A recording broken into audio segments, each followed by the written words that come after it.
നബിദിനാഘോഷം അത് സത്യവിശ്വാസികൾക്ക് ഏറെ സന്തോഷം ഉണ്ടാക്കുന്നതും ഏറെ നേട്ടങ്ങൾ ഉണ്ടാക്കുന്നതുമാണ്. ബഹുമാനപ്പെട്ട സയ്യിദുൽ വറ മുഹമ്മദ് റസൂലുള്ളാഹി സ്വല്ലല്ലാഹു അലൈഹി വസല്ലമ തങ്ങൾ അവിടുത്തെ ജന്മദിനം ആഘോഷിക്കുന്ന സമയത്ത് ഒരുപാട് നേട്ടങ്ങൾ ഉണ്ടാകുന്നു എന്നത് നാം നേരത്തെ സൂചിപ്പിച്ചു. ആ കൂട്ടത്തിൽ മുസ്ലിം ലോകത്ത് സർവാംഗീകൃതരായ ഇമാമിയങ്ങളുടെ കിതാബിൽ നിന്ന് ഉദ്ധരണികൾ മറ്റ് ഇമാമിയങ്ങളുടേത് കൂടി ബഹുമാനപ്പെട്ട ജലാലുദ്ദീൻ ഇമാം ജലാലുദ്ദീൻ അബ്ദുറഹ്മാൻ സുയൂത്തി റഹിമഹുല്ല വലിയ മുജദ്ദിദാണ്, വലിയ പണ്ഡിതനാണ്. മഹാനവറുകൾ ധാരാളം ഇമാമിയങ്ങളെ ഉദ്ധരിച്ചുകൊണ്ട് ഈ വിഷയം പ്രതിപാദിച്ചപ്പോ ഞാൻ ആ ഉദ്ധരണി സൂചിപ്പിച്ച കൂട്ടത്തിൽ അതിൽ പിന്നീടുണ്ടായ ചില ശൈലികൾ, ചില രീതികൾ, ആ രീതികളെ കുറിച്ച് അത് മിനൽ ബിദഇൽ ഹസന എന്ന് പരാമർശിച്ചപ്പോ ഒരു സുഹൃത്തിന്റെ, ഒരു സഹോദരന്റെ ചോദ്യം, അങ്ങനെ ഉണ്ടാകുമോ? നല്ല കള്ള് എന്ന് പറയും പോലെ അൽ ബിദഉൽ ഹസന ഉണ്ടാകുമോ? അദ്ദേഹത്തിന് ഈ വിഷയ സംബന്ധമായി അറിഞ്ഞുകൂടാത്തത് കൊണ്ടുണ്ടായ ഒരു ചോദ്യമാണത്. എന്നാലും അത് പഠിക്കാൻ ഉദ്ദേശിക്കുന്നവർക്ക് ഉപകാരപ്പെടുമല്ലോ എന്ന് കരുതി അത് സംബന്ധമായി ചില കാര്യങ്ങൾ സൂചിപ്പിക്കുന്നു. ബിദ്അത്ത് എന്ന് പറയുന്നത് ഒരു വാക്കാണ്. അതിന് സാങ്കേതികമായ ഒരു അർത്ഥമുണ്ട്, അതേസമയത്ത് വാക്കർത്ഥം മറ്റൊന്നുണ്ട്.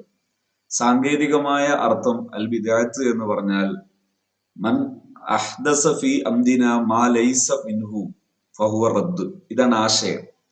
അതായത് ഇസ്ലാമിൽ ഇല്ലാത്ത ഒരു സംഗതി ഇസ്ലാമിൽ പുതുതായി കൊണ്ടുവന്നാൽ, പുതുതായി കൊണ്ടുവരിക എന്നതിന് ഇസ്ലാമിൽ ഇല്ലാത്തത് എന്താണ്? ഇല്ലാത്തത് ഇസ്ലാമിന്റെ പ്രമാണങ്ങളോട് യോജിക്കാത്തത്. പ്രമാണങ്ങളോട് യോജിക്കാത്തത് കൊണ്ടുവന്നാൽ അത് മർദൂദാണ്, അത് പാടില്ലാത്തതാണ്, അത് തള്ളപ്പെടേണ്ടതാണ്, അത് അനാചാരമാണ്. ഇതാണ് ഇസ്ലാമിലെ ആദർശം. അതേസമയത്ത് ഉള്ള ഒരു സംഗതി, ഉദാഹരണം മതം പഠിപ്പിക്കുക. മതം പഠിപ്പിക്കുക എന്ന് പറയുന്നത് ഉള്ള ഒരു സംഗതിയാണ്. ആ ഒരു കാര്യം, അതിന് സ്ഥാപനം ഉണ്ടാക്കുക, അതിന് വാർഷികം ഉണ്ടാക്കുക, അതിന് സിലബസ് ഉണ്ടാക്കുക, അതിന് സമയം തീരുമാനിക്കുക, അങ്ങനെയൊക്കെ തീരുമാനിക്കുന്നതും അതിനൊരു പുതിയ രീതികൾ സ്ഥാപിക്കുന്നത് അല്ലെങ്കിൽ പുതിയ ശൈലികൾ സ്ഥാപിക്കുന്നത് അത് പ്രശ്നമല്ല, അതതിൽ പെടാത്തതല്ല, അതിൽ പെട്ടത് തന്നെയാണ്. അതുകൊണ്ട് തന്നെ അത് ഒരിക്കലും ബിദ്അത്ത്, അനാചാരം അല്ല. പക്ഷെ അതിന് വാചികമായി ബിദ്അത്ത് എന്ന് പറയാം. അതായത് പുതിയത് എന്ന അർത്ഥത്തിന് വാചികമായി പുതിയത് എന്ന് പറയാം. അതെന്തല്ല, സാങ്കേതികമായി ഇതിന് ബിദ്അത്ത് എന്ന് പറയൂല. അതിന് ഉദാഹരണമാണ് തറാവീഹ് നിസ്കാരം. ബഹുമാനപ്പെട്ട റസൂലുള്ളാഹി സ്വല്ലല്ലാഹു അലൈഹി വസല്ലം തങ്ങൾ പഠിപ്പിച്ചു. നബിതങ്ങൾ ജമാഅത്തായിട്ട് നിസ്കരിച്ചു, ഒറ്റക്കും നിസ്കരിച്ചു. അപ്പോ അതിനെ ജമാഅത്തായിട്ട് ഒരു സ്ഥിരമായി ഒരു ജമാഅത്തായ ഒരു സംവിധാനം കൊണ്ടുവന്നു. കാരണം സ്വഹാബത്തിന്റെ കാലത്ത് ജമാഅത്ത് അല്ലാതെ നിസ്കരിക്കുന്നു. അത് ഉമർ റളിയല്ലാഹു അൻഹു ഒരു ജമാഅത്തിന്റെ കീഴിൽ കൊണ്ടുവന്ന സമയത്ത് ഉമർ റളിയല്ലാഹു അൻഹു പറഞ്ഞു, ഇത് ബിദ്അത്തുൻ ഹസനത്താണ്, ഇതൊരു നല്ല ആചാരമാണ്, പുതുതായ ശൈലിയാണ്. കാരണം ഒറ്റക്ക് നിസ്കരിക്കുന്നത് പുതിയൊരു ശൈലി, ജമാഅത്തായിട്ട് നബിതങ്ങൾ പഠിപ്പിച്ചത് തന്നെ. പക്ഷെ സ്ഥിരമായിട്ട് നബിതങ്ങൾ ജമാഅത്തായിട്ട് നിസ്കരിച്ചിരുന്നില്ല, അത് സ്ഥിരമായി ജമാഅത്താക്കി. അതൊരു പുതിയ രീതിയാണ്. അപ്പൊ അതിന് പുതിയ ശൈലിയാണെന്ന് പറഞ്ഞു. ഇതുപോലെ അതിന് ഒന്നുകൂടെ ശ്രദ്ധിക്കുക, ഇസ്ലാമിന്റെ പ്രമാണങ്ങളോട് യോജിക്കാത്തത് അല്ലെങ്കിൽ പ്രമാണങ്ങളോട് എതിരാകുന്നത് കൊണ്ടുവരുന്നതിനാണ് ബിദ്അത്ത് എന്ന് സാങ്കേതികമായി പറയുക. ഇസ്ലാമിൽ പെടാത്തത് അഥവാ പ്രമാണങ്ങളോട് യോജിക്കാത്തത് കൊണ്ടുവരുന്നതിനാണ്. പ്രമാണങ്ങളോട് യോജിക്കുന്നത്, ഉദാഹരണത്തിന് നബി സല്ലല്ലാഹു അലൈഹി വസല്ലം തങ്ങളുടെ ജന്മത്തിന് പ്രത്യേകതയുണ്ട്, ജന്മസമയത്തിന് പ്രത്യേകതയുണ്ട്, ദിവസത്തിന് പ്രത്യേകതയുണ്ട് എന്നുള്ളത് നബി തങ്ങൾ തന്നെ പഠിപ്പിച്ചു. പല രീതിയിൽ പഠിപ്പിച്ചത് സുയൂത്തി ഇമാം അവിടുത്തെ കിതാബിൽ ഉദ്ധരിച്ചത് കഴിഞ്ഞ വീഡിയോയിൽ ഉണ്ട്, നമുക്കത് കാണാവുന്നതാണ്. ഞാൻ അത് കൂടുതൽ വിശദീകരിക്കുന്നില്ല. അപ്പോ അത് ഇപ്പൊ തിങ്കളാഴ്ച നോമ്പിനെ കുറിച്ച് പറഞ്ഞപ്പോ പറഞ്ഞു ഫീഹി ഉലിത്തു, ജനിച്ച സമയത്തിനുള്ള പ്രത്യേകതയാണ്, ആ സമയത്ത് പരിഗണിക്കുന്നത് ഇബാദത്ത് കൊണ്ടാകാം എന്ന് ആ ഹദീസിന്റെ വിശദീകരണത്തിൽ മിർഖാത്തിലൊക്കെ കാണിച്ചു. ഞാൻ അതിന്റെ ഉദ്ധരണിയൊക്കെ സ്ക്രീനിൽ കാണിച്ചു. അപ്പോ ബിദ്അത്ത് ഹസനത്ത് എന്ന് പറയുന്നതിന്റെ അർത്ഥം ഇതാണ്. അത് അതിന്റെ വാചികാർത്ഥമാണ് ബിദ്അത്ത് എന്ന് പറയുന്നത്.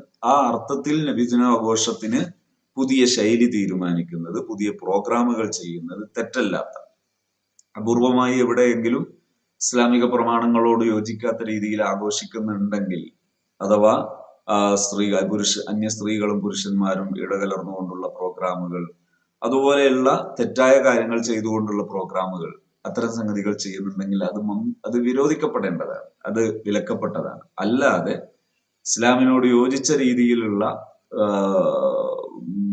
ഇൽമ് പറയുക, കുട്ടികൾ പ്രഭാഷണം നടത്തുക, നിബിതങ്ങളുടെ മദ്ഹുകൾ പറയുക, നിബിതങ്ങളുടെ ചരിത്രം പറയുക, നന്മകൾ പ്രചരിപ്പിക്കുക, ആ അർത്ഥത്തിൽ അതിനുവേണ്ടി ഉള്ള ഗാനങ്ങളും പ്രഭാഷണങ്ങളും ഇതെല്ലാം സംഘടിപ്പിക്കുക, അതിൽ ഉഷാറായ അല്ലെങ്കിൽ പരിപാടി അവതരിപ്പിച്ച വിദ്യാർത്ഥികൾക്കൊക്കെ സമ്മാനങ്ങൾ നൽകുക, ഇതൊക്കെ നല്ല കാര്യങ്ങളാണ്.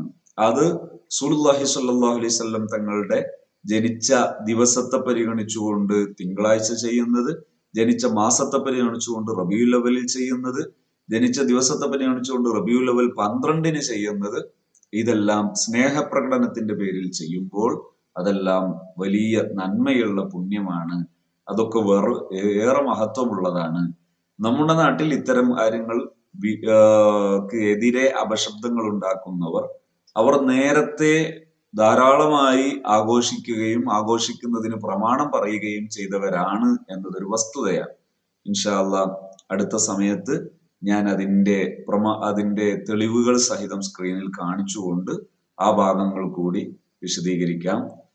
ചുരുക്കത്തിൽ സൂചിപ്പിച്ചത് റബീഉൽ അവ്വൽ 12 അതുപോലെ തിങ്കളാഴ്ച ദിവസമാകുമ്പോ, റബീഉൽ അവ്വൽ മാസമാകുമ്പോ ബഹുമാനപ്പെട്ട പ്രവാചകർ മുഹമ്മദ് നബി സല്ലല്ലാഹു അലൈഹി വസല്ലം തങ്ങളുടെ ജന്മദിനത്തിന്റെ പേരിൽ, തങ്ങളോടുള്ള സ്നേഹപ്രകടനത്തിന്റെ പേരിൽ നന്മകൾ ചെയ്യുന്നത്, ഭക്ഷണം നൽകുന്നത്,